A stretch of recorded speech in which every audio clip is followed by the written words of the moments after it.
Hi, this is Joey again, and this is another Get Behind Me Jesus FAQ. The second question is, what is the definition of deconstruction in the context of your podcast? So the framework that I want to set up is based on the philosophical or the linguistic, rather, definition of deconstruction and the popular term as it's used in Christian deconstruction. So the philosophical or linguistic idea is attributed to Jacques Derrida, and it's about the challenge of structuralism. Structuralism is a linguistic model that basically has two parts. It suggests that linguistics is based on the signifier and the signified. The signifier would be the words that we use to describe something, and the signified would be that thing that's being described. What Derrida suggested was that the reliability of a text is dubious because language is a tricky thing. Signifiers really only talk about other signifiers. There's no way to identify and hold language to a specific signified. Derrida was all about the destabilization of objective binaries, such as good versus evil, capitalism versus collectivism, East versus West, those kinds of things. That doesn't really scratch the surface, but using chair as an example, we can see that the signified object could be a variety of different things. Think about your experience from your particular culture. When I say the word chair, you might be thinking of a specific type of chair, like maybe a dining room chair or stool or something like that. And already right there, we've identified multiple objects that can be referred to by the signifier of chair.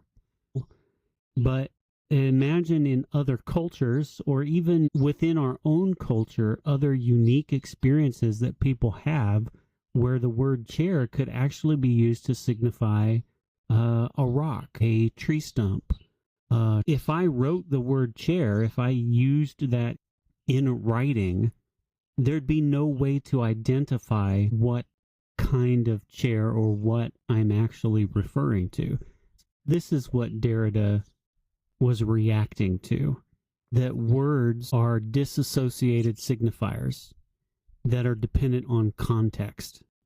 And therefore, it's hard to define, and you lose the original intent of the author, or the death of the author occurs because you cannot strictly assign a signifier and a signified within the context of the writing.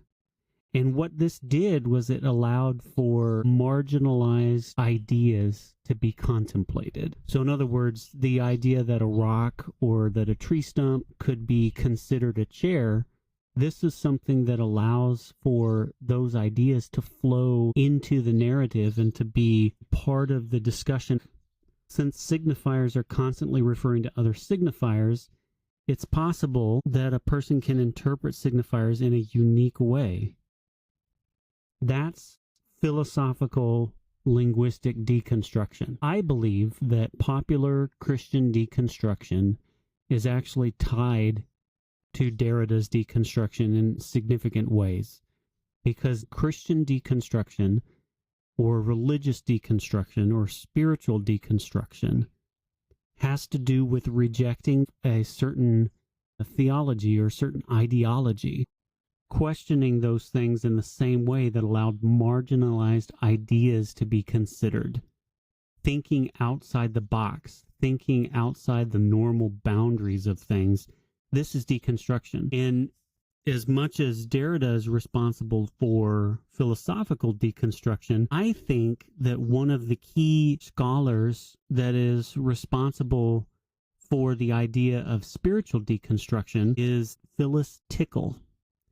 Phyllis Tickle died in 2015, but before she did, she had made a name for herself traveling around talking about emergent Christianity and talking about it in the context of the Great Emergence, which is the social movement in which we find ourselves, the post-Enlightenment time frame that we're in, and the emergence of different ideas in response to that Enlightenment ideology. And the way that that intersected with evangelical Christianity in particular was of great concern to her. What she traveled around talking about was how the church was in the middle of this ideological shakeup.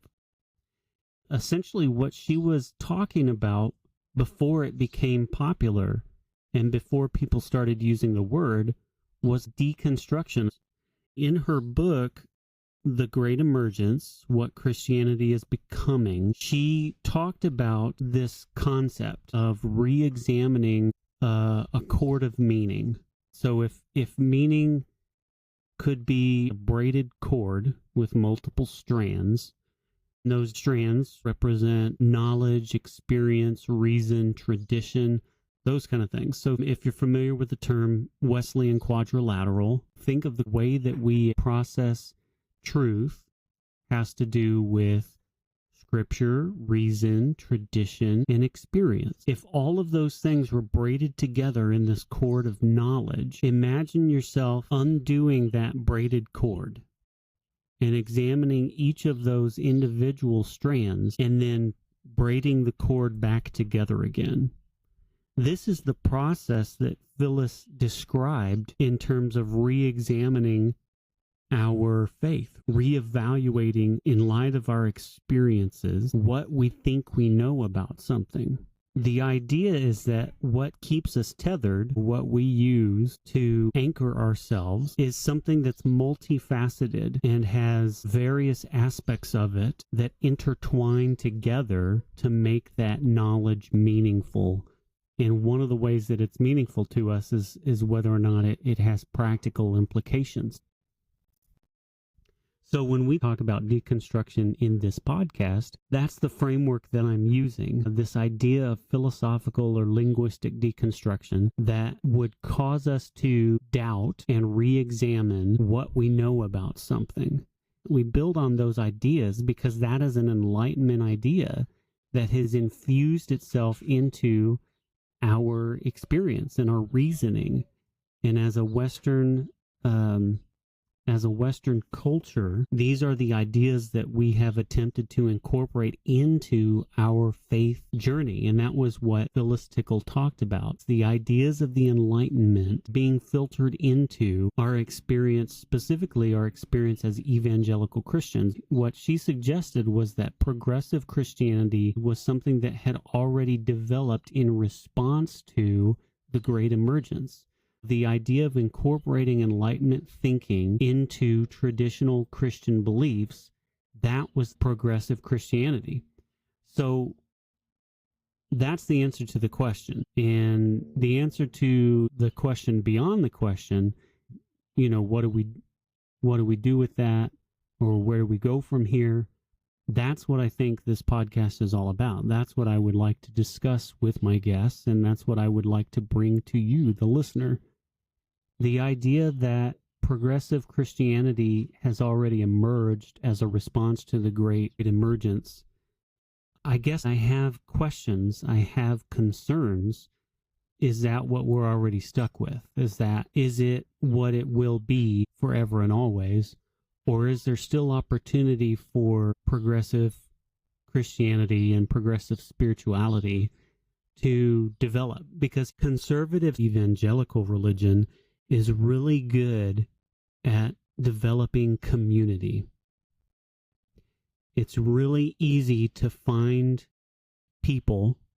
The problem is progressive spirituality needs help to do that, to create structures that educate and to create structures that enfold people into a community. And that's what I want to try to help accomplish. So as we're talking about deconstruction, and where you're at, the things that you're questioning, those things are good. Deconstruction and reconstruction is a cyclical process. It's something that we continue to do as we encounter things that challenge us. But we need to be able to do that within a community. And I'm not talking about tribalism. I'm not talking about us versus them. I'm talking about the fact that when people deconstruct, they usually wind up alone, because part of the deconstruction is a reaction against the community that they were brought up in, and the things that they were taught made the community viable. There's nothing wrong with reacting against that, but don't react against that and then put yourself into a position where you have no community to come back to. If the communities that we're deconstructing from are communities that aren't safe for us to ask questions or aren't safe for us to be our true selves, then it becomes necessary to find another community. And we need to do that. We need to rally around the people in the places where we find that community, and we need to make actual commitments to it so that that community is viable and sustainable. That's what this is about. I hope I've answered the question sufficiently. It's been fun reading these questions, and I'll get you some more, but check out Get Behind Me, Jesus.